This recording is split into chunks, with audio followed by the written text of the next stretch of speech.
With Formula One cars having near identical shapes to the casual eye, the immediate distinction between them is their livery, the colour scheme and design that adorns their shapes from nose to tail.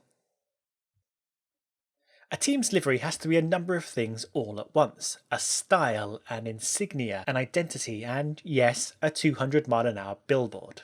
Such is the expensive nature of Formula One. How do F1 cars achieve, or fail at, all of this, and what considerations go into designing the livery of a Formula One car? Let's have a look. From initial concepts to a finished product, Formula One liveries can take a long time to conceive, sometimes as long as 6 months, with tens of ideas first hitting the drawing boards, slowly being whittled down and honed into the colours we see at launch. And this is true even with liveries that seem not to change much year on year, like with Mercedes or Ferrari. Initial concepts will be drawn onto 2D projections, that is, templates of the car from side-on, above, or even head-on to gain a feel for the idea you're going for.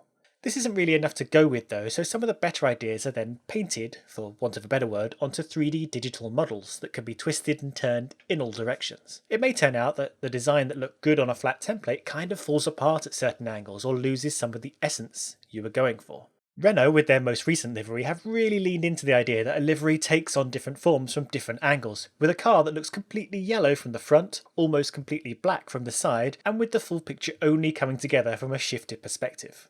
Working in digital space also allows designers to drop the 3D model into different environments, on track against different backgrounds, even in different lighting conditions that come with bright sunshine, heavy cloud, dusk, nighttime, or even a spotlit stage at a car launch or event. The liveries are then continually tweaked as the new model of car is developed by the team. Surfaces of F1 cars can get very complex, and the livery's flowing lines, areas of colour and logos may find themselves in awkward areas if the designers add a winglet here, a bump there, a hole in the engine cover, etc, etc. The exact nature of the design may change several times to accommodate changes to the shape of the chassis, even during the season. In terms of the way the design points of the livery are put together, you'll find designers work from a position of using the lines of the bodywork, or the sense of the airflow along the body of the car as a reference point. From here you can block out patterns that go along these lines or deliberately cross them. Among this year's cars you can see Mercedes and Williams stripes following the lines of imagined airflow, which is common these days, with Toro Rosso going a bit more old school with their horizontal stripe, a style shown admirably on the 1997 Minardi back when chassis were a little more boxy anyway. In terms of cutting across lines of bodywork, you'll sometimes see this on the nose to break up space for sponsors, but occasionally on the full body too. The classic McLaren Marlboro design features shapes that deliberately and aggressively cross the lines of bodywork, but it works both because the lines cut almost perpendicularly to the line of the engine cover, balancing it out, and because the upward stripe plays into the idea that the car is being pulled forward from beneath, skewing it across the top. And this is the same trick of the eye that the current and next generation of F1 car shapes pull, skewing back the wings and body shapes to make it look fast. You have to be incredibly careful picking how to cross the flow of bodywork with your colour blocks. Force India have a pretty solid 2018 livery, but these stripes at the back look clunky as their direction really doesn't fit with what's being suggested by the car's shape. It makes the back end look saggy and badly balanced design-wise. Of course, a huge part of your livery design is the colour scheme, and this is something that ends up being a lot trickier for teams than you might think. See, your colour scheme and style is part of your bigger branding. Brand isn't necessarily a bad, cold corporate thing that's just about marketing and logos. Brand is just a reflection of your team's identity, and that's not just going to be displayed on your cars, but on your uniforms, your trucks, your press releases, and your merchandise. If you want fans to wear your gear, you want it to feel very much like what your team is about. Ferrari cap should feel Ferrari. Renault shirt should feel Renault. When McLaren shifted from a long period of greys, silvers and blacks to a brighter orange colour scheme, that wasn't just about a move away from Mercedes. That was the team moving from its deliberate, clinical, corporate personality to one that's more full of life and the spirit of its old school racing heritage. A colour scheme might also be determined by agreements with a title sponsor, as most evidenced by the current Williams and Force India cars, who are completely decked out in Martini and BWT branding respectively. Having a livery determined by the title sponsor will mean some negotiation with your other sponsors to ensure they are conspicuous and aren't overshadowed, as may be your worry if your logo is stuck onto what essentially is a massive BWT billboard. But just because your livery isn't branded by your sponsor, that doesn't mean you don't have to negotiate with your sponsors on the final design. After all, they're paying a lot of money to sit on the car and expect a certain size and prominence.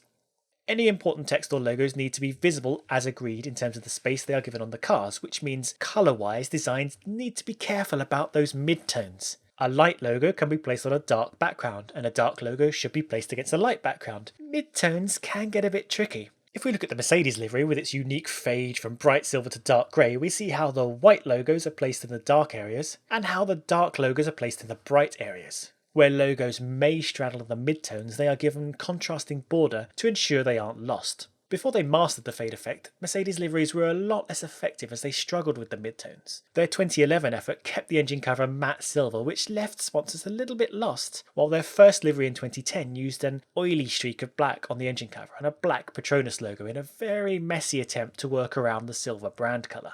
McLaren is another example. Their choice of orange in 2017 was a tricky tone to contrast against, and neither the white nor the black stood out particularly well against this backing. The lighter papaya orange used for 2018 was a much better canvas for its sponsors and insignia. Nowadays, quite a lot of the teams have moved in the direction of convincing their sponsors to work within their colour scheme. So instead of having to worry about balancing logos of many different colours across your livery, you pick colours that contrast well together and render all your sponsor logos in that colour. Lotus managed this with their black and gold livery, though Total would not give up their red branding, so Lotus adopted it as an accent colour in a slightly clumsier than ideal solution. Ferrari, on the other hand, have chosen in general to use sponsor logos as they come, which ends up, arguably, in a slightly messy array of advertisements down the body of their car. And it's not just the sponsors you've got to worry about disappearing. The livery as a whole has got to make the car unique and distinct on track. Darker colours, particularly greys and blacks, can result in the cars being difficult to make out on track, particularly on bright days where the track is bright and reflective and the background is illuminated. In close-up, the lighter sponsor logos and accents will pop, but at a distance the car is more likely to fall into complete silhouette, as the camera will balance out the brightness of the overall image by making darker colours darker. It's also all too easy to create a livery that will look almost identical to another team's car on track. Now on paper and at launch events, the Williams and Sauber cars look very different. Unfortunately, a huge amount of the TV footage is shot face-on, zoomed in, down a long straight, and from the front, with that kind of TV shot, the Sauber and the Williams with their white noses and thin dark stripes are indistinguishable at first glance. Midland F1 and McLaren often had the same problem back in 2006. The problem of standing out and keeping a unique identity is the kind of thing that can be resolved with the clever use of accent colours, colouring the tip of the nose, giving the rear wing a colour tone that stands out, something like that. And sometimes teams will make changes like this mid-season in order to distinguish themselves from a similar looking car. In this image we can see this year's pack of cars have done a mostly good job at creating unique liveries that are easily distinguishable. But the Williams and Saubers need a bit of a squint and a think to tell them apart, and in this still image they're not even moving. Finally, it's important to remember that paint is a physical substance. Not only does it have weight, a classic bugbear in Formula 1, but different colours and paint types have different weights. For example, lighter colours require thicker coats than darker colours, so a white paint job might be twice as heavy as an equivalent black livery. Different finishes also weigh different amounts. That McLaren iconic chrome paint was notorious for being heavier than regular paint, and a lot of work was put in for years to get its density down. Remember also that stripes, accents and other blocks of colours are layered on top of the base colour, and a lot of work goes into keeping these extra layers of paint as smooth and flush with the base as possible so as not to disturb the aerodynamic flow of the bodywork. In this regard, paint is also used to smooth over joins where pieces of bodywork meet to reduce the effect of the big old seam in someone's nicely designed chassis. This is why the cars are constantly buffed and polished across the weekend, not just to keep the logos all shiny, but to keep the surfaces smooth and working as designed. So from initial scribblings on a simple template to giving the stripes a good old shine on race day, a heck of a lot of work goes into a car's livery. Sometimes fans despair when liveries lack imagination or bravery, and often rightly so. But there's a whole lot of competing interests to balance in making a livery that works for your team. Sometimes it's best to take the Williams approach and change your whole scheme every time you change partners. Sometimes it's best to pick a team colour and run with it come hell or high water like Ferrari. But the good thing for fans is that we've currently got one of the most colourful grids in years.